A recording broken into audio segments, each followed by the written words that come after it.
Tabula rasa, bitches! Hello, hello. Well, hello. My name is Allie, pronouns she, her. My name is Nick, pronouns he, him. And welcome to Season 3, Episode 5 of Tabula Rasa, bitches.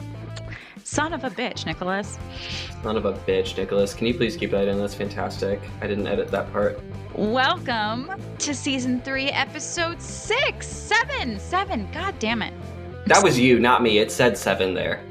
I was speaking as you were typing. All right. Welcome, friends and family, to Season 3, Episode 7 of Tabula Rasa, bitches. It's going really well so far. In Tabula Rasa, bitches, your two co-hosts discuss and dissect Buffy the Vampire Slayer, a show that bonded them together so many years ago. And in this episode, we'll be discussing Season 3, Episode 5, Episode 6? No, Episode 7, Revelations. And before we jump into what is likely to be a very slappy episode, I'm going to make a couple of asks of our wonderful listeners here. Folks, if you like Allie and I, Nick, if you like hearing Nick not edit the document correctly and Allie getting frustrated with me in the moment, because that's hilarious, you can leave us a rating and review as such wherever you listen to podcasts. It'd be incredibly helpful. It's a really great way to help other folks learn about the podcast. And we'd also be so grateful if you shared this with any other Buffy experienced or Buffy curious people in your life. So, yeah, thanks for doing that. And another little note before we jump into the summary, just a little note from me. Thank you so much for bearing with our wonky audio quality. If you've noticed, hopefully you haven't noticed, but if you have noticed my audio not sounding swell, I was missing a chord in the move and I only just now got to ordering it. If you've yourself have been through a crisis or a big change in your life, you know that sometimes this easiest of tasks seem monumental. So this $12 cord from Amazon is finally in my hands, finally attached to my microphone, plugged into my computer so that I can deliver you this wonderful sounding quality audio. Hopefully I'm not setting myself up for more critique if people are like, it sounds worse than it did before. But anyway, thank you for bearing with us. And in general, thank you for bearing with us because we do this all on our own for the love of it and for the love of each other. So we appreciate you. Now, as for the episode summary, as usual, we'll do our best to avoid spoilers beyond this point, but today we'll discuss this episode, spoilers and all. Faith finds herself with a new watcher, Mrs. Gwendolyn Post. Angel is slowly recovering from his time spent in hell, and Buffy is helping him heal, but the two still have chemistry and it makes Buffy nervous. Mrs. Post informs the gang that a demon called Lagos is in Sunnydale looking for the Glove of Myhnegon. While looking for information about the glove, Willow and Xander share another kiss. To alleviate his guilt, Xander goes glove hunting, where he finds Angel, follows him back to the mansion, and spots Buffy and Angel making out. The gang confronts Buffy, and Giles in particular has choice words for her about the betrayal. Xander tells Faith about Angel being alive, and Faith goes to the mansion to kill him. Mrs. Post, who turns out to be an ex-watcher, is there as well and wants the glove for herself. Just before Faith lands a killing blow against Angel, Buffy intervenes and Buffy and Faith fight. When they realize Mrs. Post has put on the glove, the two turn their attention to her, cutting her hand off as Mrs. Post is killed by the power released in the glove. The next day, the gang smooths things over, except for Faith, who still seems shaken and mistrustful. This summary was adapted from Buffy Guide. Alrighty, so we start off this episode at the Bronze. We're watching Dingo Ate My Baby play. Always an enjoyable experience. It was extra enjoyable because Oz has on a really rocking checkered shirt. I'm a sucker for checkerboard. I would absolutely steal that shirt. Oh, that's good to know. You have some nice checkerboard shoes you've had forever that I like. Yep. You were right in a previous episode, Allie, where you noted that Devin, the singer in the band, is super hot. Was paying attention this time. Yeah. Yeah, he could And get it. I don't know if he's the actual singer. I think we've talked about that before. I don't know if he's the actual singer of these songs, but if he is, he also has a wonderful voice. True. So doubly attractive. So they're watching where, we see some dingoes ate my baby. Then we turn to uh, Willow, Xander, and Cordelia at the table, and they're talking about Buffy being weird because they're covering up their own weirdness, really. Yeah, it's like they're kind of right that she's been a little off, but like these are Kind of not the like talking purest of about it to intentions deflect. here. We got some projection here. And yeah, my note is just fuck, they're still being weird. Yeah. Yeah, so then there's the moment where Oz walks over and then they kind of like scooch around and Willow and Xander happen to brush elbows or something and it causes this whole Heaven freak out. Xander forbid. knocks something over. Yeah. Yeah, y'all did this to yourself, okay? Y'all were the ones that hooked up, made it weird, didn't tell anybody. I'm glad you feel uncomfortable. Yeah, but I feel like now you're just hurting us by making us witness your weirdness. True. Don't give us secondhand embarrassment. Yeah, exactly. But then we get a cute little moment because Buffy comes in and she's, "What are you guys talking about?" And Oz, like a G, says, "Oddly enough, your boyfriend." And I love that because that's what you should be doing. Like, don't hide stuff. Yeah, communicate. We love it. Um, And she goes, "Oh, well, I have been seeing someone. I wouldn't really call it a boyfriend." And then Faith comes in. And it was just like, "Hey, ready to go?" And they go slay. And it was just like, it was just this really cute, like, girl bonding moment. I love seeing the two of them get along. And yeah, I really enjoyed that. That's funny. I perceived that as there are corners of the internet that I'm on, Allie, that you may not be on, that Great. that that is like the two of these hot badass women need to bone, and my corner of the internet went was salivating at that comment from Buffy, and then she goes, "Really, we're just good friends," all like flirtily. Oh, I Yeah, just want them to making a sleep together. joke. I mean, I Listen, get the Allie, internet wanting hot people to bone. I get it. But are they actually suggesting that there is like evidence for an attraction between them? Or is we're this gonna just like pure see. fantasy? We're gonna see in a couple of episodes, Allie. There is there is tension of a sexual variety, of a biblical variety. There is, Okay, and well, I'll leave that disagreement for later. and we'll fight about it when the time comes, and it's going to be great. But this is when it starts. Sure. So the two Slayers leave the bronze for the cemetery and they are doing some kick ass synchronized slaying. Oh yeah, yeah. Yeah, totally. It's just totally cool. I feel like I've mentioned this before this season, but I think they've really turned up the heat with the fights this season. There's just some like really cool sequences in this. And there's the two of them doing the synchronized slaying, and then they angle the vampires so they're like back to back. So then they're like facing each other when they dust them, and it's just super cool. I love that quote. I put down in quotes synchronized slaying because that's just Hmm.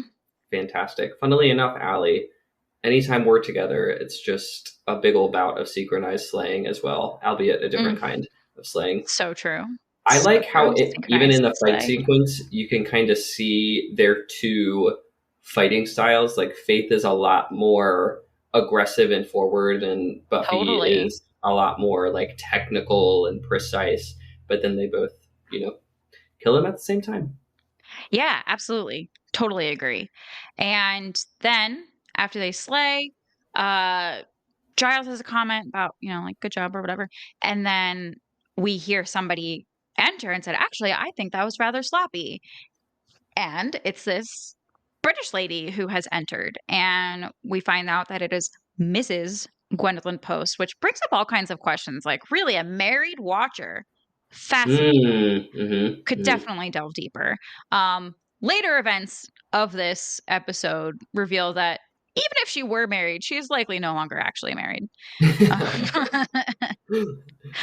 I suspect when you go renegade enough to be kicked out from the Watchers Council, you're likely not also maintaining a healthy home life. I could be wrong, but that would be my guess. Or if he was like really evil, maybe they were working together. True. But then I feel like we'd see him in this. Wouldn't that be the cutest? A husband-wife watcher duo. I would love that. Oh, I would love that. Right? That would be There's gotta so be cute. All there's right. gotta be a lot of Somebody get on that. Slayers. Yeah. Yeah. But so she totally hops on Giles about like how he's been slacking as a watcher, blah, blah, blah. And I was so not a fan of Giles being dressed down. Absolutely not. They very quickly set up this woman to not be liked.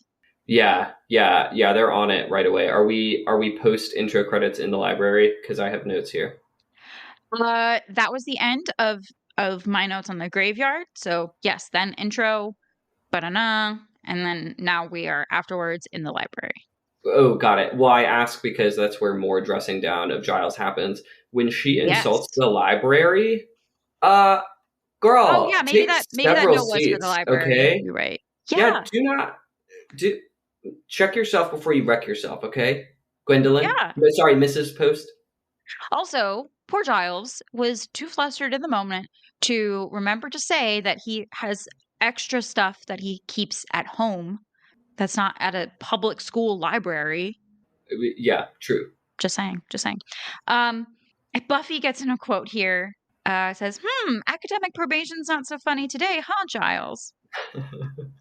That was really funny. Getting in a little bit. Because this veiled threat, well, it's not even veiled, it's like a full-on threat that she gives Giles. Like, she's like, not only am I here because Faith needs a watcher, she says the word needs a watcher, but then she says, I just had it here. Oh, she's also there to report on Giles.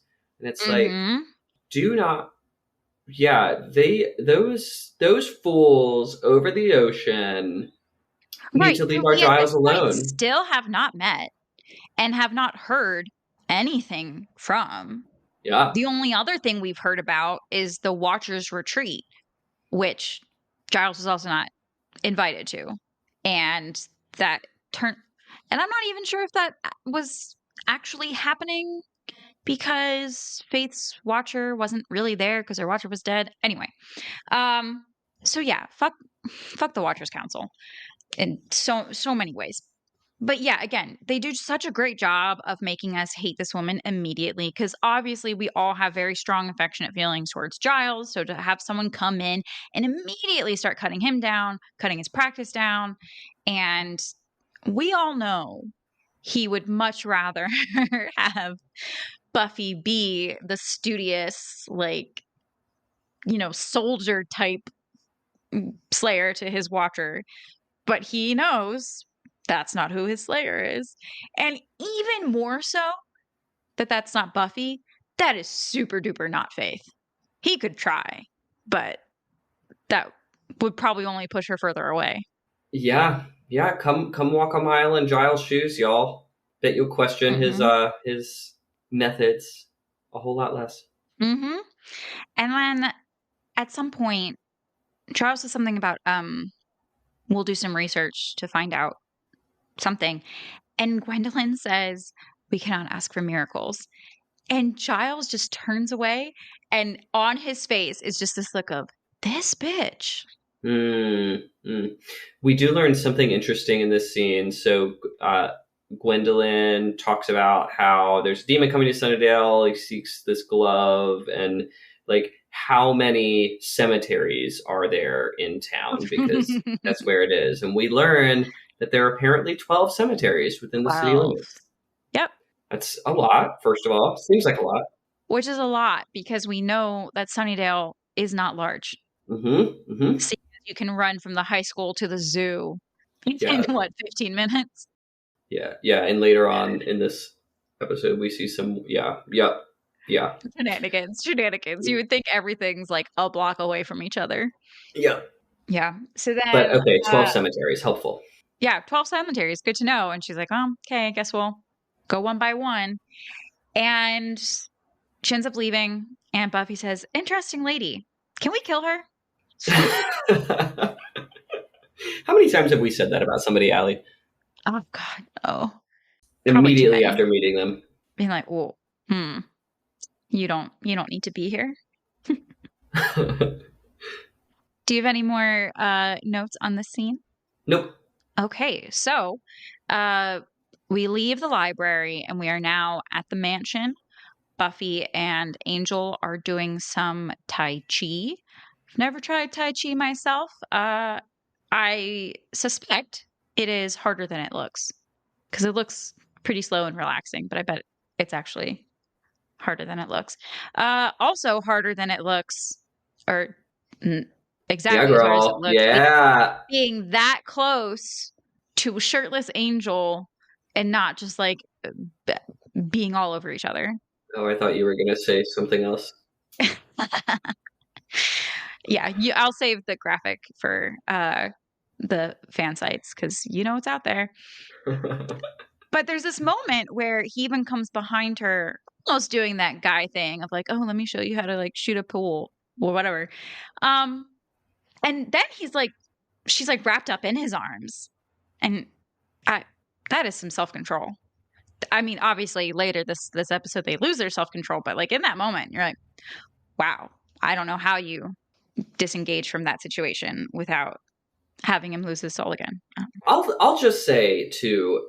Well, no, I'm not going to finish that sentence. Anyways, it is impressive to me that they have managed to make Tai Chi so sexy, because I think you're right. Like, it does So look hot. very like relaxing and stuff, but I imagine it's very difficult, and they've managed to make it look very sensual. Well done. Yeah, absolutely. Absolutely. It's tantric. So yeah, so they have an almost kiss moment and they break apart. She's like, "Nope, this is we're this is a bad idea. What are we doing?" Um does she say any more of consequence before she Yeah, essentially runs out of the room? she mentions the name Lagos, and that's Oh, that's meaningful right. because Angel like knows that name. And she has this Yeah. one line like right as she's walking out that seemed meaningful to me. She goes, "It's another Tuesday night in Sunnydale," and just the way she says it, she sounds so disappointed about this like nightly just I don't know crisis that just always Mhm. happens. I could see it being exhausting as well.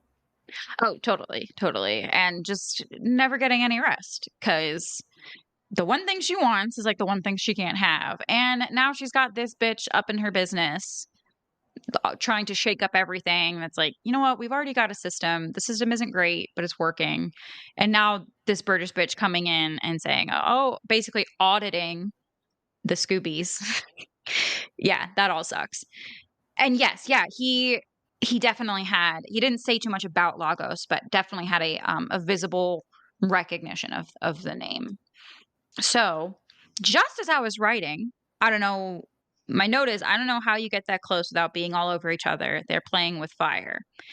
And then we get to the next scene where Willow and Xander are clearly like being weird. And I said, "What did I just say about playing with fire?" Yeah. Yeah, so they're in the library. They're like trying to figure out more, and Giles tells Xander and Willow to do it, and Xander has this line. I have plenty of Xander slander for this episode too, Allie. By the way, uh, Go for Xander it. goes, "Hey, you're not the watcher of me," and then Giles goes, "Then go home. If you choose to stay, you work." And yeah, that's when Fair. Xander and Willow kind of ushers Xander away to look at stuff, and it's like, guys, this is not. How do you think this is gonna go? Come on. Which also, just if this keeps happening, I know that there are people out there who will be like, "You're so cut and dry about cheating." Well, I just think, just like think. And later, Xander will have a very flippant ans comment about doing things you shouldn't Mm-hmm. be doing that Yep. is completely out of line. And it's not just like, oh, they keep kind of getting snuggly and touching and stuff. No, they full on make out. Yeah, there Hands are. are hands are Yes. roaming. Yes. Yeah, they have. Yeah. Yeah. I'm sorry if that makes me too cut and dry too, but it's like we're like beyond the grace that could be given about like, oh, this is like a weird situation they found themselves in. It was an oops. It was a mistake. It's like, now it happened once, and y'all are letting yourselves be alone again. Right. Because, okay, thinking back to, so their first kiss was in Homecoming. Homecoming, was Homecoming, Yep. just 2 episodes ago. And Yep. as far as I know, no shenanigans between the two of them happened during Band Candy. There's too much going on. I don't know, actually. I don't I know remember. it was so long ago, and I haven't been doing much editing on Band Candy yet for next week. So, uh, for dropping, it'll drop in a couple weeks, whatever. But so that means that likely, at least there has been time between Homecoming and this episode.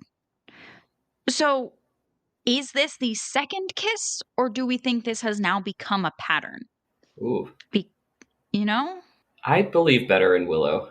I like to, but this happens so quickly and almost so easily that it makes me think that this has kind of become a regular occurrence now. I don't know. Listeners, weigh in. What do you think? Yeah, I mean, there's no real answer to it, but it is getting to a point where we're past the like, oh no, we were swept up in the moment. Like this, you put yourselves in this moment. Yeah, And correct. I think the playing with fire comment I wrote down when he was doing the temples thing. Yep. Yep. And they know what's happening because he even has that like weird line about like no Stop means means no. No means stop. no. Oh, stop means no. No means no.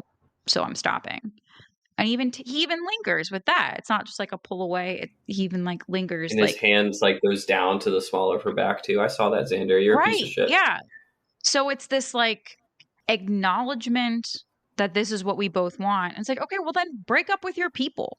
Either break up with your people or stop sitting next to each other. Like, figure out your teenage hormones. Yeah, Yeah. yeah. You're disappointed. Yeah, you are letting some other people down too here in the process. That's not okay. He also, so Xander, well, they're clearly both like overwhelmed with guilt, and Xander's response to his guilt is he's like, oh, so Giles identifies the crypt where the glove is, and Xander's like, oh, I'll swing by there on my way home. Don't do that. I'm glad that he calls himself out for this later on too, but like, don't Mm-hmm. go. What are you gonna do if you find Lagos there? If you find the big strong demon, like, what are? Also, Giles, what are you doing letting him? Yeah, yes, that too. This isn't Buffy saying, oh, I'll swing by on the way home while I'm out on patrol. This is Xander. This is Xander, who is known for like getting kidnapped and shit. Yep. And like always ending up in a spot and doing stupid stuff. Oh, good God. Yeah, where is everybody? God, come on. So, yeah, so he says, "Yeah, I'll go." And Giles is just like, "Okay, whatever." And Willow says like, "Oh, I guess I'll stay and see what more info we can gather." And Giles says, "No, I think we're done." Which almost seems a little snippy, but I guess maybe he's still bristling from Gwendolyn. But yeah. So we leave the library and we find Buffy and Faith once again on patrol. And Faith is asking Buffy about guys. Oh, no, no. So Faith is talking about her experience with guys, like one loser after another. And it's just in my head. She gives names like Steve and Billy and all these names. And I'm like, they all sound like losers. Like she just gives some really classic, like deadbeat names. Yeah, I hate just them. I start. hate them already. Yeah, yeah. Those guys, they all sounded like assholes. So she's like, yeah. So clearly, I have a type, or I don't have the best judgment. And she says, what about you, Buffy? And she's like, oh gosh, nothing to tell. I'm just staying away from boys. And Faith is like, okay, yeah, but like, what about past guys? Like, what about this angel guy? And she's like, don't really feel like talking about it. And she's like, we'll try. I'm like, whoa, Faith, boundaries. Yeah, yeah. Don't do that. I like when here Faith says you can't trust guys, and then Buffy says you can trust some guys. Really, I've read about them. Yes, I wrote that down too. I do love that. Which is fair because honestly, looking around in her life. She doesn't have a ton of great examples right now. Yeah, it's fair to feel a little jaded. Yeah, more than fair. And yeah, and she says it's still a little hard to talking about Angel. And Faith just says, "Try. Girl, take a hint." Well, And then so they're walking and then we cut to any more notes on the two of them? nope. So then we cut to Xander at the cemetery. He's coming up on the crypt, but someone is coming out of the crypt. Oh no, it's Angel with the glove or with something wrapped up in rags. We can assume it's the glove. And I just wrote, and this is where not telling the team about Angel comes to bite you in the ass, Buff. Yeah, we just know that this is going to be really messy. Xander does this thing when he sees Angel. So Angel walks off and Xander goes to follow him. And he does this thing. He holds up a stake as if he's going to go confront him. And I'm again like, Xander, my guy, how do you think that's going to go? Yeah. Maybe it's just to like be at the ready.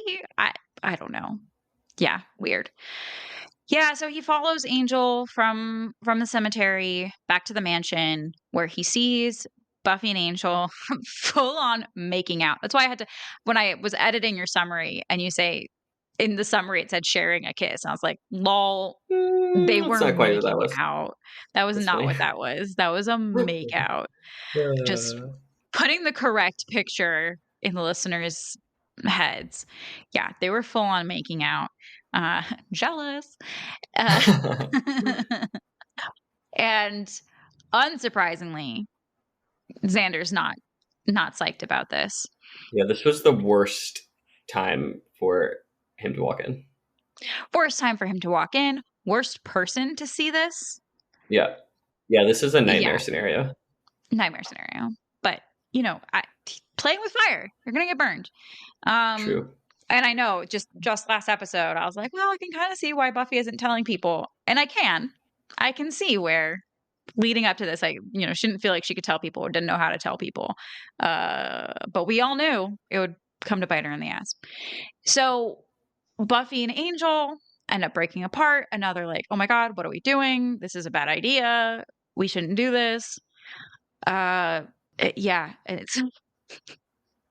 I don't know how you would stop. How you thought this isn't how things were going to end up going with your incredible attraction to each other, but Right, and the objective like sexiness of both of them. Yeah. everyone involved. Yeah.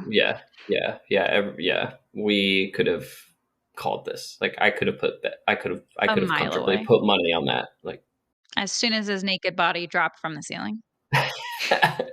So Angel unwraps the glove, and Buffy does a couple of funny things here. First of all, she says the world's ugliest fashion accessory, which is true. It is hideous.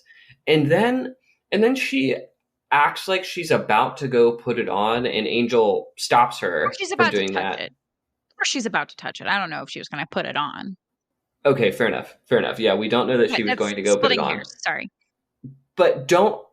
He shouldn't have had to say that. He shouldn't have had to say, "Don't touch that." That is not. That's a duh. It was wrapped in rags. I mean, that could have been for like disguising it. Also, okay, if something is like dangerous to touch and it comes wrapped in rags, that would not immediately click in my head. Now, if it was in a big metal box, sure.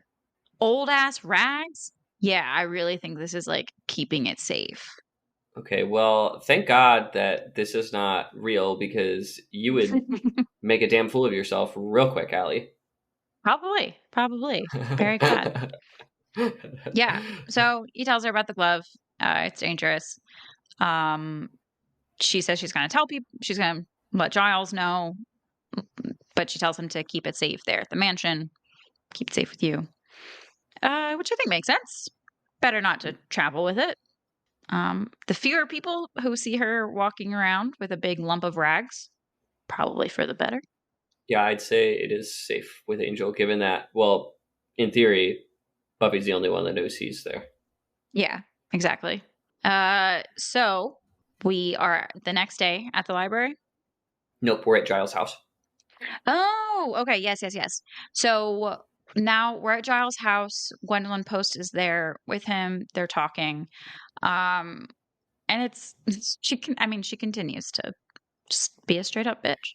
Yeah, bitch, what? I wrote, that's funny. I wrote, bitch, what the hell is your problem? She says, so Giles is looking at a book and it has a picture of the glove. And at this point, the audience knows Mm-hmm. what the gloves looks like, and it's accurate in the picture in the book. And she goes, Right. the pictures are fun to look at, Mr. Giles, but one really has to read the nice words as well. Well, you're an idiot, Mrs. Post, because that book has it correct. So just because one has looked at the pictures does not, it's mutually exclusive, bitch. Like, he can look at the pictures and read the words.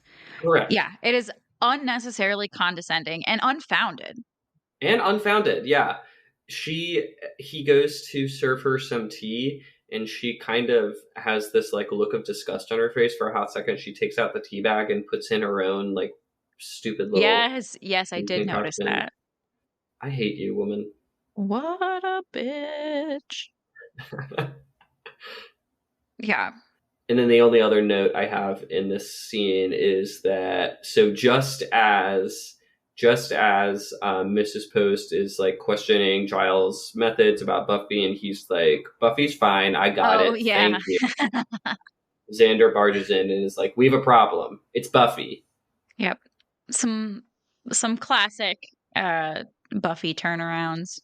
Good timing there. And yeah, and after they've been talking for like a millisecond, she's like, "Oh, do you need some help?" And they're like, "No, we got this." Bitch, just like stay out of it. Stay out of Right. it. Agreed. Maybe if you came off like you're a team player, we'd loop you in. But you don't. Yeah, you'll be on the outskirts, and you've put yourself there. Thank goodness she doesn't last more than an episode. So, yeah, Xander has run to Giles instead of going to the person this information is about. Thank you very much. Runs to Giles. Which, yeah, people, if you have a problem with a person, go to the person who's about instead Thank of you. doing the runaround. Okay? Life advice. So, yeah, so we're the next day at school. Buffy walks in like it's a normal day, and everyone very much looks like they're there for an intervention. And Buffy says, "What's with all the tragedy masks?" Which I love that. That is a way cooler way than saying, "What's with all the long faces?" That's a way cooler way. What's with all the tragedy masks? Yeah, I like that. I like that too. Hmm. So yeah, so they're all there, and they reveal that we know about Angel, and Willow is trying to keep everybody kind of in a intervention style using I statements. Xander, unsurprisingly, not playing it cool. Giles is pretty quiet, really. And Cordy's kind of a bitch about it, but Cordy's Cordy. That one's not a surprise.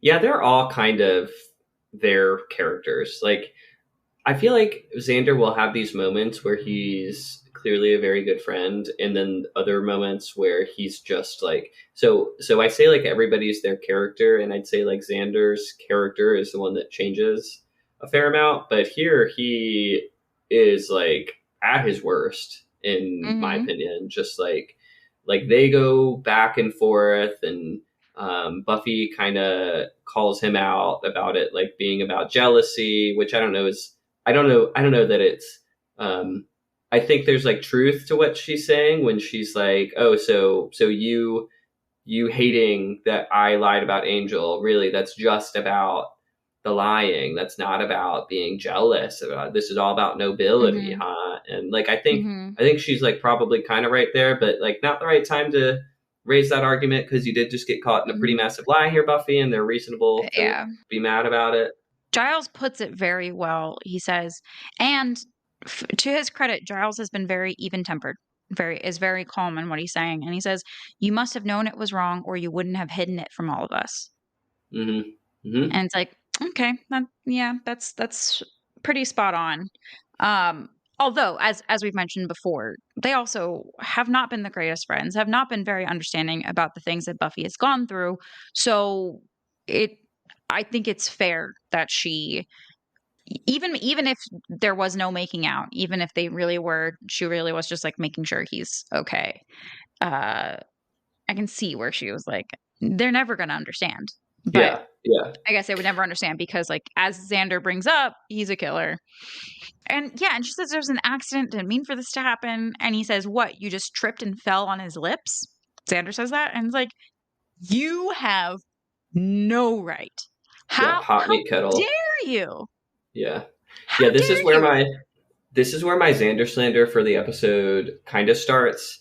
Like, okay, so Xander and Willow are both clearly acting based on their guilt. Willow is doing it the right way when you feel Mhm. guilt, which is to like understand the other person's, but like she's using it as Right, like very helpful information. And Xander instead is doing that reaction formation thing where you yell at right, somebody for something that you yourself are doing. And he has this right. line that I absolutely hate. He says, Buffy says, I just wanted to wait to like tell you all about Angel. And he says, for what? For Angel to go psycho again the next time you give him a happy?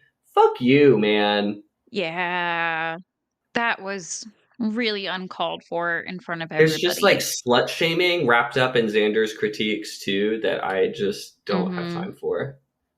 Yeah, I definitely think there was some of that, which we've commented on before with like Willow and Oz, when Willow was like, "Oh, I've only seen the top half," and Xander's like, "What? The top half?" Like, yes, there are people who are sexual in nature. What do we think he and Cordelia have done Yeah. when the crux of their relationship is making out in closets? Do we Yep. really think they're having like real bonding movie dates or something like that? No. No, I really don't think so. Yeah, on several fronts, Xander, you have no room to talk. And that's me being like generous if they have dates at all. And I yeah, I just have also, the note. I have the note. Maybe if certain people had been better friends, just in general about yeah, them saying like, "Oh, well, you didn't tell us," blah blah blah blah blah. And yeah. hard agree. I hate this format too, this intervention format. If okay, so Xander fucked up by not going right to Buffy. If he went to Giles, then how this should have played out, what in my opinion is either a conversation between Giles and Buffy to say, Buffy, Mm-hmm. we know, or if we need like if we really wanted to, it could have been Giles, Xander, Buffy, like the three of them. But there was no need Mm-hmm. to. Have everybody there. Yep. Yeah, I agree because how when you put a person, even if it's not in this extreme of a situation where like their vampire boy ex-boyfriend is back in town, I how do you expect a person to respond? You are putting them in a defensive position. How are they supposed to feel? Even the most reasonable, calm, rational kind of person is immediately going to be put on edge. Yep. You're never going to get a good response from that. I mean, that is part of why, I mean, extreme interventions for like drug addicts and stuff, like it is meant to be an ambush. It is meant to send a big message. It is meant to be confrontational. But in this situation, it's like, and they are using a lot of addict behavior kind of words, which I did not appreciate. Yeah. Yeah. I don't think that's fair. Yeah. Y'all I don't think suck. that's giving her nearly enough credit. Yep. Yep. Yeah. I hate how they did this. Yeah, but then a little point, a half point goes to Giles. Once everybody's left, then is when she's like, he kind of bails her out in front of everybody. But then everybody leaves and he goes into the office and she follows him and she says, you know, like thanks for bailing me out there. And then he turns and that's when he like goes like, I cannot believe this. And he really goes off. I mean, goes off on her, but like really calmly. And he waits to do like the real dig until everybody's gone. Just the like, Angel tortured me for hours and loved it. I cannot believe you are doing something so reckless. So, but I think that part, at least, that smidgen he did do that the right way by waiting for everybody to be gone and waiting for them to be in private. And he still did not raise his voice. And he Mhm. still just represented like, these are the facts and they really suck. And that's why I'm like, feel betrayed and disappointed. Yeah, I mostly agree with you. He has one line in here that I don't like. He said he ends his little spiel, and he's reasonable to go in on her a little bit. He Mm-hmm. ends his spiel with the sentence, "You have no respect for me or the job I perform." And like, I don't know if that's totally fair. That did feel a little overboard. Otherwise, though, yeah, he Yeah. did the right thing. He said his piece when in private. Yeah. Yep. Well, because he, of all people, he lost Jenny, and he was the one who was tortured. I do I do appreciate what Cordelia said earlier in the scene. She says, Yeah, but last time Angel went bad, he didn't hurt you. He hurt everyone around you." And I Yeah. was like, Yeah. that is a fair point, Cordelia. Yeah. Observant as always." And always has her own in mind. Yes. Yes. But it is, yeah, of course. She's like, I don't, she was so worried about her car last time. But yeah, the essence of her comment is is valid. So yeah, so obviously Buffy leaves Giles on tense terms. And I was kind of searching my own feelings after given this conversation. Like, obviously I'm defending Buffy, but trying to put myself in their shoes. Like, okay, yeah, he is a killer, has killed. He was pretty vicious. Kind of like, do the ends justify the means type thing. I'm like, oh, is Xander right? Like, okay, he's good now, but what if? I mean, is this good enough that even though, it's a loaded gun, it's like the safety's on, but it's still a loaded gun. Is that is that enough? You know? Yeah, it's a useful thought exercise. Sorry, were you finished? Yeah.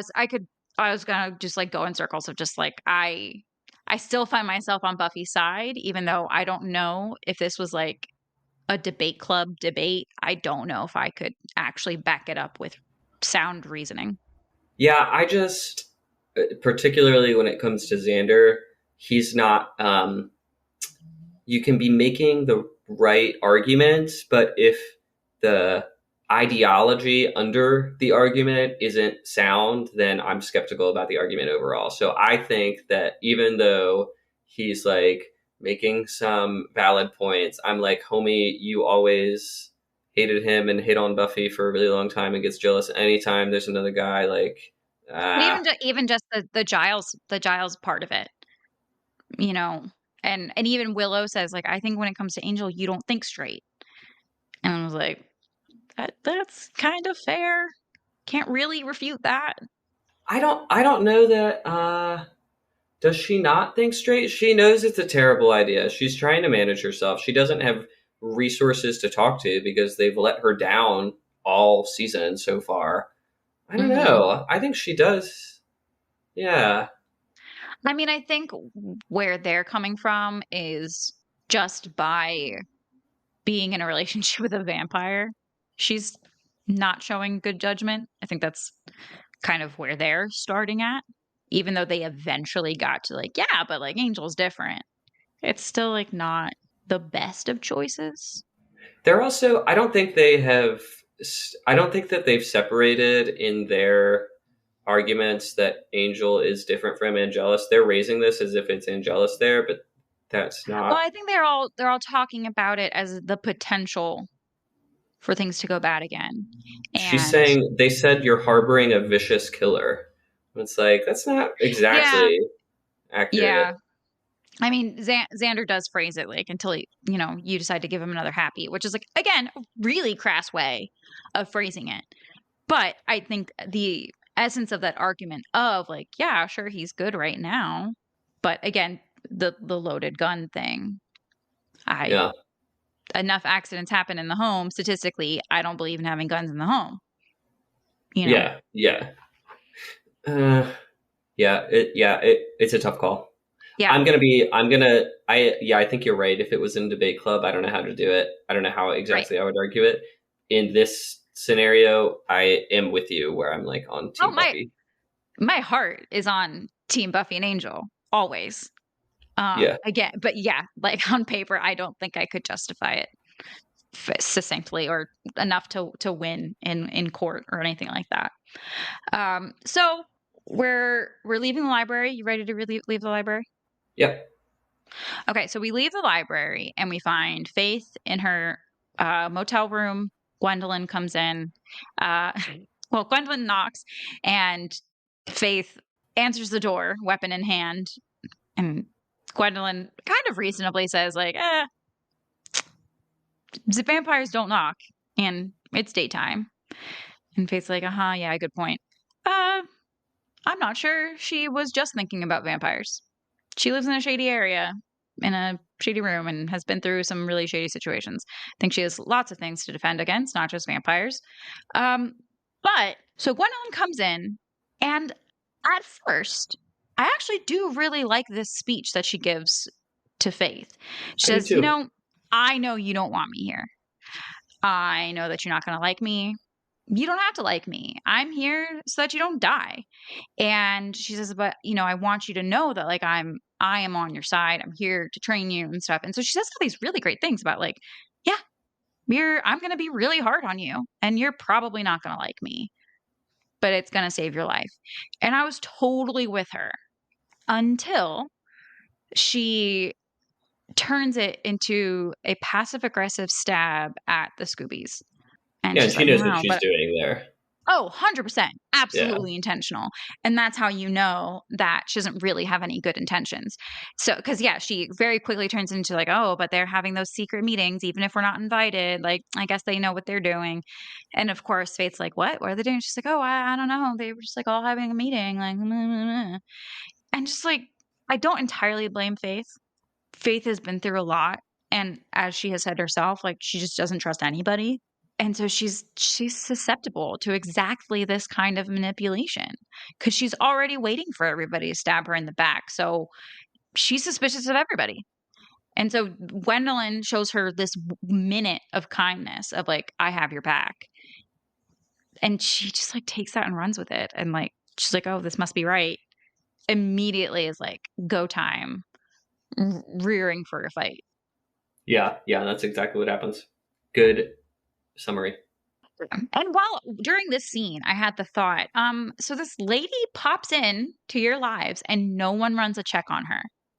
Yeah, I had that. Feels like an oversight. Point to bring up at the end. Yeah, I don't know. Yeah. Are we really? We just take everybody at their word. Really, we're not like Giles. You're not gonna. And didn't we just go through this with Faith's first watcher, who we were all Yeah, like, oh, Giles, okay, you guess contacted it's on and a trip. verified. Yeah, and learned that it would like. Why would we not do our due diligence here, folks? Right. Fool me once, shame on you. Fool me twice, shame on me. Yeah, not happy about that. So we leave the hotel room. Yep. So we are now in a graveyard. Buffy is talking with Willow, and it's kind of a nice scene until the fighting happens. And as usual, I'm on Buffy cross watch, and she's wearing this really pretty one. It's kind of small, and it's got like gemstones for the cross for the the T, and it's really pretty. It's not the angel cross. I'm trying to keep an eye out for if the angel cross ever comes back. Yeah, but yeah, they're having this actually kind of nice talk about the situation with Angel. Yeah, Willow is. They're kind of parsing out. Like Buffy is saying, like, yeah, man, that was like really tough. But strangely, once everybody found out, like, it's all out in the open. I feel better. And and Willow says, keeping secrets is a lot of work. One could hypothetically imagine. Yeah, definitely. She also has this. Her identifying for obvious reasons. She has this other question too to Buffy. She says, when you were with Angel and nobody knew about it, did that make it feel sexier somehow? And Buffy goes, not really. It's too much pressure. And I think she's right that, yeah, like secrets are burdensome. I don't know. I don't like them personally. No, especially about big stuff. I think anybody listening to this podcast, it seems obvious. I'm an open book, so like I don't personally keep secrets. Yeah, I can't do it. I can't keep track of them. I can't remember who I told and who I didn't. Like, that's just to I have be never lived a life transparent. such that I feel the need to keep secrets. Um, yeah, I think it would be too much stress. Yep. Like the sneaking around, none of that sounds appealing. Nope. Or Not like even a little being bit. with the person you're not supposed to be with. Like that, Nope. yeah. I mean, other than not abiding by the like supposed to, shoulds of like typical society. But other than that, if you're like not supposed to be with somebody, it's probably for a good reason and you should probably listen to those people and not be with that person. I don't know. And then like own, like if you really want to be with that person, then own up about the mistake. Then you can have the debate with your friends about if you should or shouldn't be with them. But then at least you're like, Right. you can Yeah, and that's handle the it, other thing is I also there are certain things I don't believe in keeping secrets because I'm not doing anything wrong. Yeah. So like if I am dating somebody that you think I shouldn't be dating, but whatever, it's my choice, I'm going to still talk about it because I shouldn't have to hide this because I'm not doing anything wrong. That's on you. Agreed.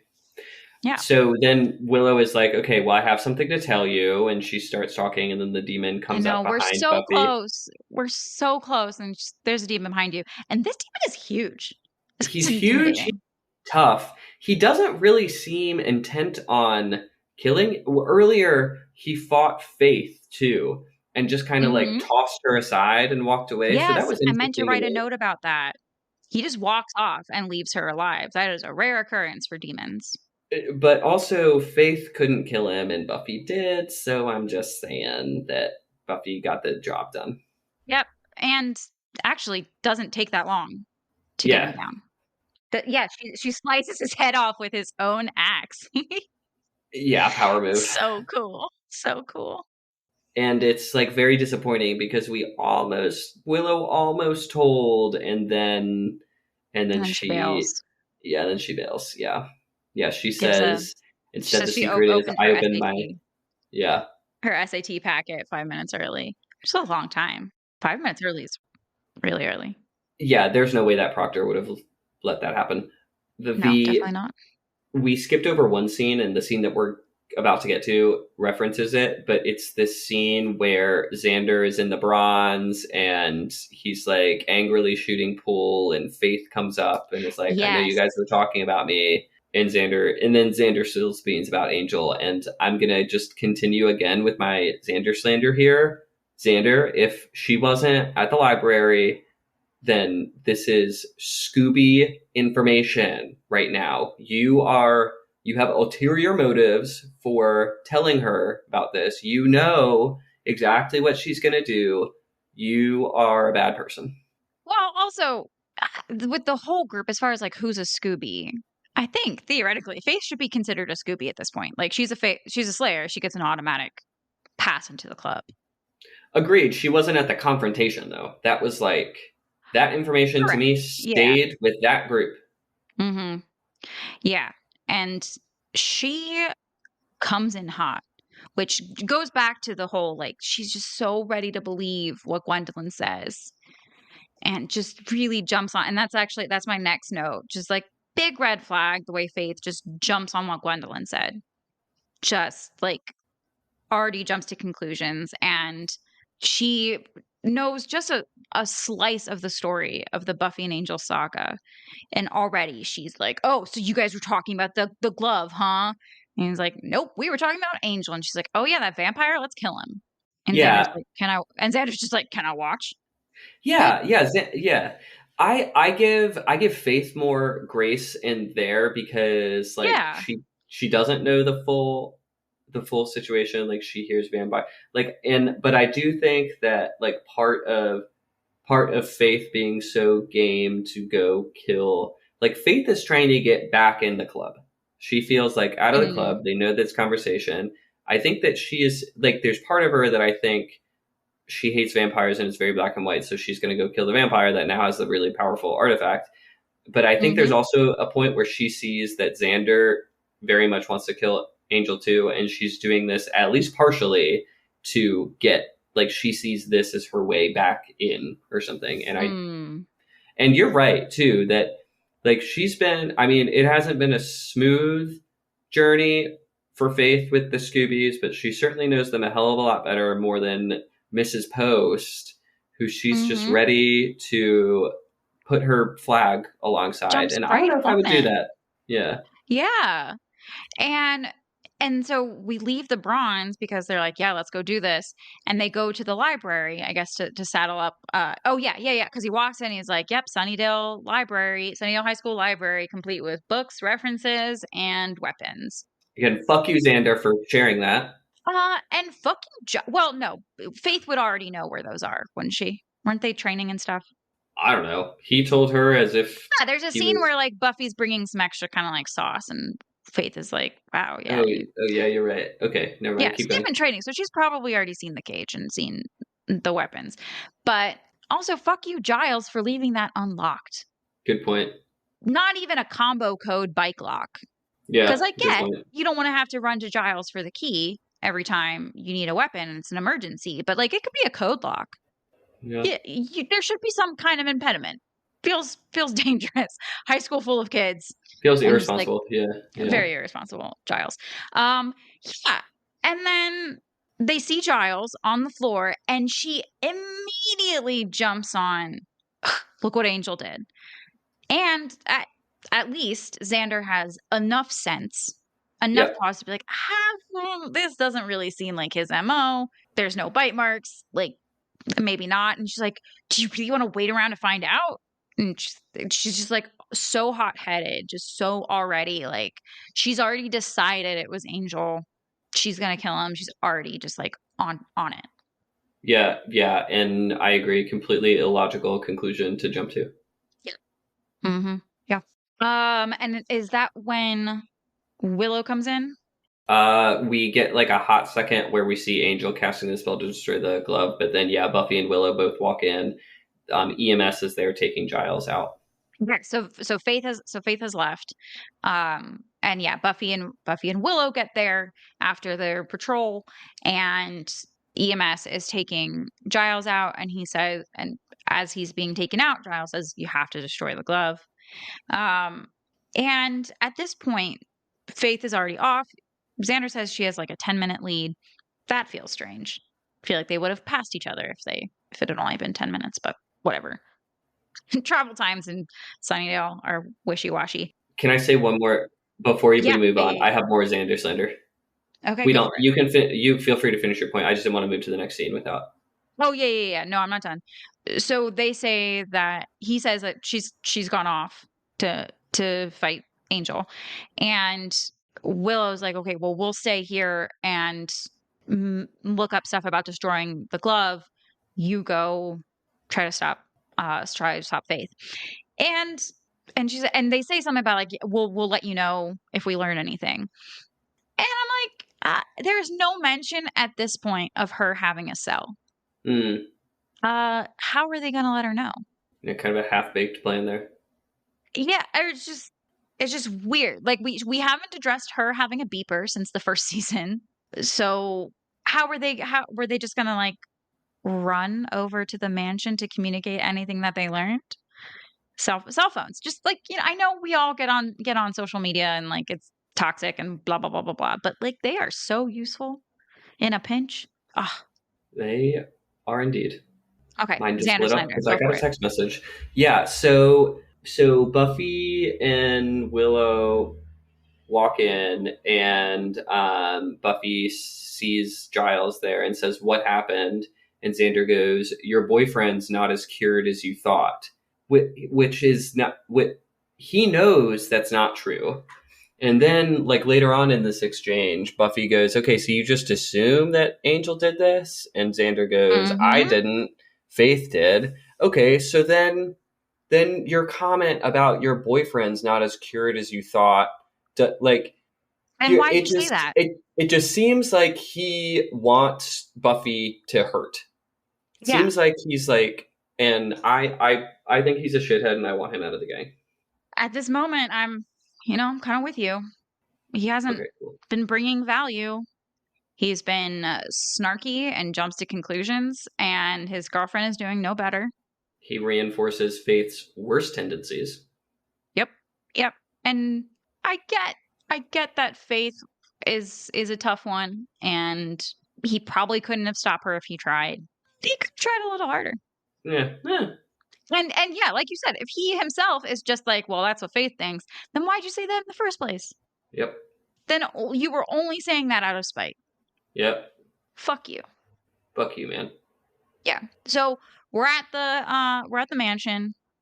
Angel's still working on the spell to kill the glove, and Mrs. Post comes in, and Angel is the only one who has had a proper reaction to Gwendolyn. Yeah. He is the only one who, when she comes in, he's like, "And who are you?" Sure, okay, like, and he still ends up getting knocked out by her. He's Yeah. not down for long, but he still gets the drop. She still gets the drop on him, even though he's the only one who's like properly suspicious about her. She has this line too. She says, "That's what I love about this town. Everyone's so helpful." I wrote, "Fucking true. These people are idiots." Fair. You and Trick could give Sunnydale some good reviews. Yeah, jeez. Also, I noticed once, so he pops up vamped out, and he's like, doesn't work like that. And she's like, okay, yeah. And they start to tussle. She tosses him, and he lands on the like sectional couch thing. He has such a cozy little sitting area for someone who has literally no friends. Oh, how lovely. But it's nice. It's nice because it is. It's like this cute little U-shaped thing. I'm like, that would be really nice. That's You have no funny. one to entertain, but I guess Right. you gotta Yeah, have you're going furniture, to be right? You guys stretching out all gotta over that fill the couch. space. Mrs. Post does this thing. So she hit him with the shovel, then she's trying to break into the trunk that has the glove with the shovel, and then he pops up and she's like, "Oh, that's why I didn't kill you." Then she breaks a shovel over her knee, which is impressive. Yeah, that's a good point. Yeah, that would be really hard. But then she gets her ass beat, and it was satisfying to watch. Heck yeah. Yeah. So then Faith gets there and starts wailing on Angel. But then Buffy gets in, and I don't think she tries hard enough to reason with Faith. Again, with as the same thing with the Xander, I know that Faith wouldn't be reasoned with. But I do think as the good guy, it is your responsibility to try everything until it gets to, because they're just straight up fighting, and there is no more words. They're just fighting each other, and I'm like, this should be just like to get her off of him, and then try to subdue her so that you can talk to her and explain the situation. Instead, they're just fighting. We're just getting a kick-ass fight. Yeah, it's a pretty good fight too. I agree with you, but I'm also not mad because the fight is pretty sweet. No, it was a sweet fight. Yeah, for sure. Watching these two go at it, these like almost evenly matched, very cool. Yeah, and they do seem fairly evenly matched as well. Yeah, they're both putting up a good fight, but then they're reasonably stopped in their tracks once Gwendolyn puts on the glove and she raises it up and starts saying something to the heavens, and magical shit starts going on. Yeah, and Willow and Xander are here at this point too. That's a important detail. Yes. Yeah. So yeah, they do drop it pretty quickly once they realize who the actual evil is. And Mrs. Post has this line that is also just meant to be cruel. Do you want to read it? Sure. She says, "Faith, a word of advice. You're an idiot." Oh, fantastic. Man, you just ratcheted her trust issues up to a 20 there, lady. Yeah. Ooh, this one would get talked about in therapy ad nauseum. For me, that line gives the same energy as Jennifer Coolidge in A Cinderella Story. Oh, yeah. You're not very pretty, and you're not very bright. I'm so glad we had this talk. Oh, you're so right. Yeah. So after Gwendolyn gives this line, and Buffy goes and finds this piece of glass, and then throws this amazing throw that I can't even imagine the force behind this throw. because it slices off the Off. arm. Clean off. Off. It's done. No This struggle. is like Straight through. And it's like a random shard of glass that's on the Mhm. ground. Yeah.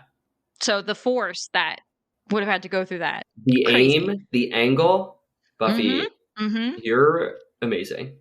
Once she picked it up, I was like, oh yeah, I know what she's going to do with this, but still extremely impressive.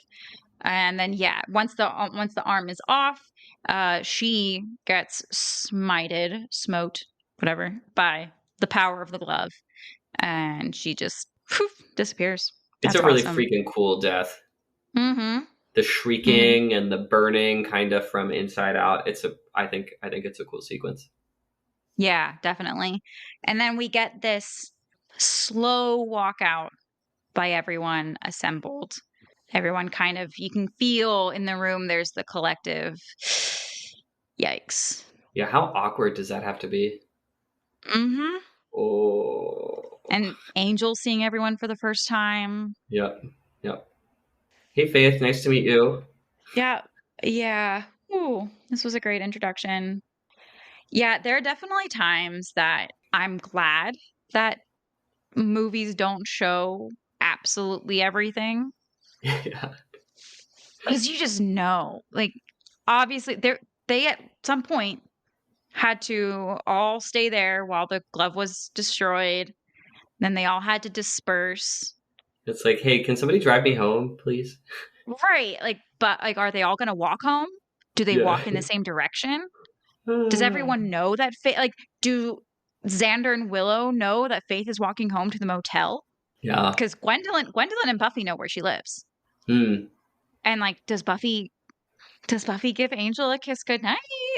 Oh no. Like, no, No, there's like, no no, way. obviously There's not, no way.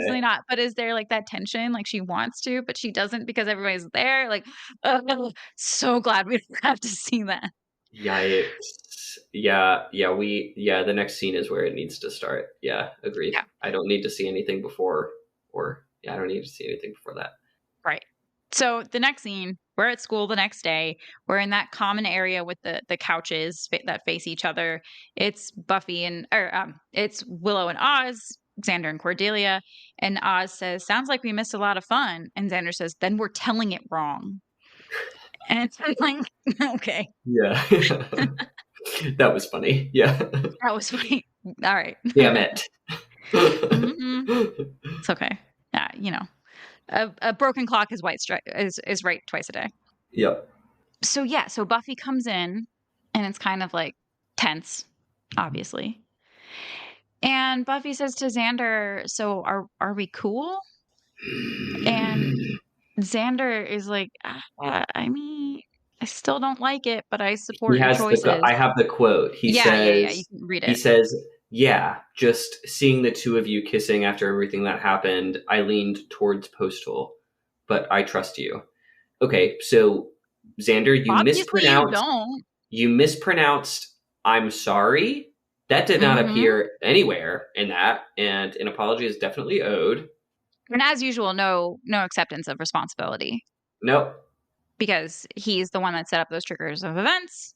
Without him, Faith wouldn't have known. They wouldn't have jumped to conclusions. Maybe the glove would have just been destroyed, and Gwendolyn would have like gotten to it eventually and been like, "Oh fuck, it's already gone," and then she would have gone off in cuffs, and, like, sick, or whatever. But yeah, no acceptance of responsibility as per usual. Yeah. I also think Giles owed everyone a big apology for Gwendolyn. Because he comes up and he's like, "So I called the council and it turns out she was fired 3 years ago because she was dabbling in dark magic." And it essentially comes with the air of whoops. And you're like, we were all in danger. And he even makes a note. He even like has this line at the end too, where he's like, "They swear there was a memo about it," as if he's saying like that there wasn't actually. Like he almost tries to blame the council. It's like, "Nah, Giles, this one's on you. You didn't. A stranger came and said that they're there from the like. We're not going to verify that. What?" Yeah, or even if there was a memo, I'm like, oh yeah, I forgot about this memo. Like what the whole air he is treating it with is unacceptable. Agreed. Because as usual, he is the adult. I always have to remind myself, all right, these kids are like 17. I cringe at the decisions I made at 22. That's real. Yeah. I cringe at the decisions I made last week. Right, exactly. But Giles is way older than all of them, so he gets a lot less grace. I couldn't agree more. Yeah. Yeah. Are you ready to move to the motel? Yep. So the last scene of the episode, Buffy goes to see Faith at her motel, kind of a sorry for how everything went down, and very much reaching out a kind hand, because Buffy absolutely understands the significance of this situation, that once again someone has betrayed Faith and knows about her trust issues, and even says, like, I know what this must be like for you, but you can trust me. Of everybody, like, you can trust me. And Faith is just like, well, I don't need to because I've got myself. And then she almost says something as Buffy's about to go, but she doesn't. Yeah, and we were all like, no, that was going to be the moment where you were like vulnerable again. Yeah, I think Buffy handled this interaction with Faith perfectly. Like, she went to Faith, even though Faith was really the one that like tried to jump to some serious conclusions here and had to get her ass beat about it. And like Buffy even kind of gives Faith, and like Buffy's like, yeah, she had us all fooled, as like I took that to be like, you don't have to be embarrassed, like she had us all like and yeah, it's just a shame. Or don't beat yourself up, because all of we were all taken in by her. And kind of what I said about the, like with the fight, I think the way I personally handle a lot of situations is I have to do my end. Even if I know how they're going to respond, I have to provide the opportunity. So I think everyone watching isn't shocked when Faith does not suddenly open up and divulge all of her inner secrets and feelings and stuff. That would have been nice, but we're not surprised when she does it. But as the good guy, Buffy still has to give that opportunity. Yeah. She can't make Faith open up, but she definitely had to give that opportunity of like, I'm here for you. Yeah. No? Oh, okay. All right. And she very firmly asks her to go. And she could have pushed and been like, no, I'm going to sit here on your bed and we're going to have time together. But I don't think that would have gone over very well. No, I think she handled it right. Yeah, agreed. And then again, and still everyone is just chill with the teenager living in a motel, in a seedy motel. Adults of Sunnydale, do better. Yeah, do better. Yeah. I don't like all of Faith's choices, but I can see why she made them. I mostly just feel bad for her. Yeah. And again, Joyce, I know you have room in that house. Yeah, Joyce, what the hell, man? Come on. I still stay with your mom when I'm in town. Never. Yeah, absolutely. Never. Yeah. You kidding? You stay at my mom's house when you're in town sometimes. Like alone. Like at 30 years old, I will still stay. Yeah, because that's like what parents do. I don't know. Well, no, Julie would totally be reasonable now to be like, no. I mean, I don't think she would. But like, certainly. She still wouldn't. Yeah. Also, and this 17-year-old who, how does anyone think she's paying for these motels? She has no parents, no watcher. What do we all think is happening? Good question. And of course, it's never divulged, and nothing's ever said or speculated at during the show. But whatever it is, it's illegal. Yeah, I'm guessing it's some fraudulent credit cards, maybe. Some above board. Yeah, because again, I think the watcher gets paid a salary, but of course the Slayer doesn't. No mention of that. Yeah, why would we give women equal pay for far more work? Yeah, or even just equal or slightly lesser or any at all. Yeah. We're not even at equal. Yeah, and this is off the heels of recently it was revealed through a team's social media that NFL cheerleaders are not full time. They all have day jobs. Yeah. And what was supposed to be a really cute social media video of like, I'm a Dallas cheerleader. Oh, but I'm also a civil engineer, which was really cool. But literally everyone's reaction is, that's not a full-time job. What? Right. It's like, They're doing this as lady, you are a essentially an badass. extracurricular. Yeah, like you can do both, like engineering and yeah, like Right. that's objectively It is impressive. badass. But it's like sad. But yeah, but also like that's messed up. I Yeah. mean, it'd be great if that's what you're choosing, but just yeah, it was very clear like yeah, they aren't full-time cheerleaders despite having game days are at least 5 hours of a commitment plus rehearsals. And yeah, ridiculous. NFL cheerleaders, yeah, totally ridiculous. So, same energy. Anywho, do you have any hot takes for this episode? Any trivia? I do have a fair amount of trivia. I'll try and kind of zoom through it. So the writer of this episode is Doug Petrie. When he originally envisioned the Glove of Myhnegon, he originally envisioned it as a, quote, demonic falconer's glove, which, quote, when you put it on and raised your arm, this huge dark cloud would burst through the ceiling and take the form of a bird that spits fire. But it couldn't be like filmed or made or something. But cool, right? Pretty close. Up into the bird part. It does look like a falconer's glove. Petrie, the writer also said that there was a lot of debate about whether to make Gwendolyn Post a human or a demon. I'm glad they stuck with human. I think I like that. Yeah, I like where they landed. I agree. That. I think that's stronger. Okay, you know Faith's 5x5, she says. Yeah. Okay, I didn't know this, but it's a military term used over the radio to communicate like that the signal strength is loud and clear. Oh, cool. I never knew that. The lightning that shoots from the glove was drawn frame by frame by an artist at Joss Whedon's request, so that's pretty cool. Wow. These are all shamelessly stolen from the internet, by the way, and I'm not citing my sources. It's IMDb and IMDb feels at least legit a bit. So the demon's name is Lagos. Lagos is the capital city of Nigeria. I didn't actually verify that. I should have. I'm just taking them at their word. Lagos is the capital city of Nigeria, and at some point in the episode, there's a sign by the door of the library that says, Mr. Giles takes you to Nigeria. So, little, like, Easter egg for people really paying attention. Google is saying that it is indeed Nigeria's largest city. The little blurb does not mention it being the capital, but it doesn't mean it's not. Okay. But it is the largest city in Nigeria.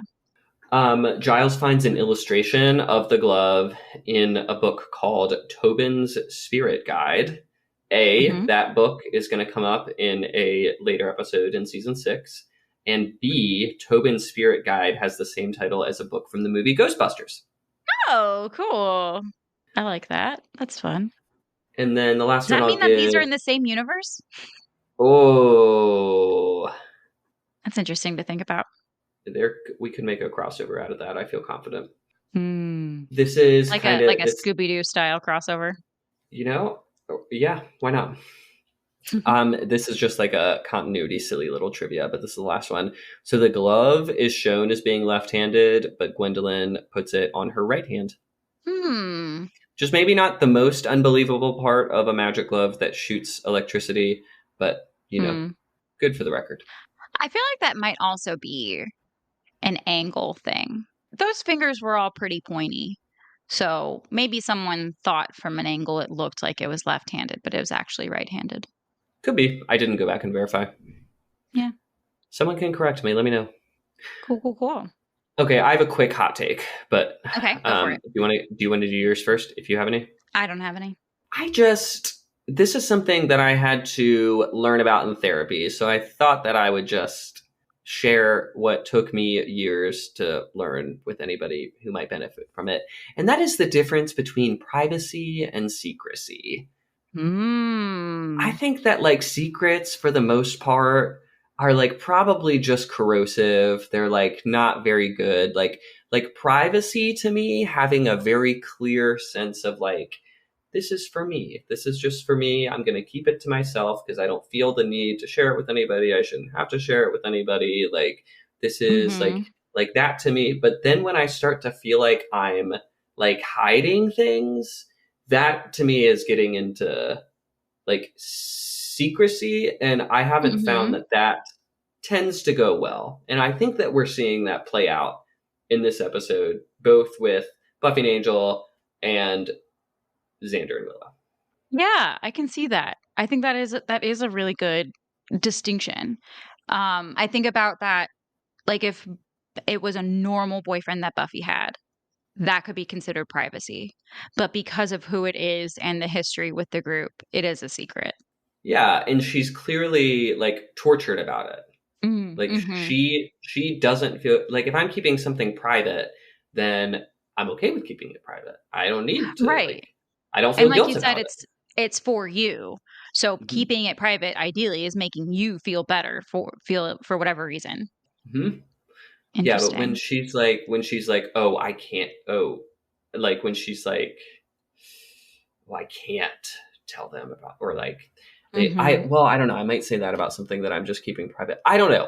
It just feels like a good. No, I think that is an apt distinction for life, and I do think it does pertain to this situation.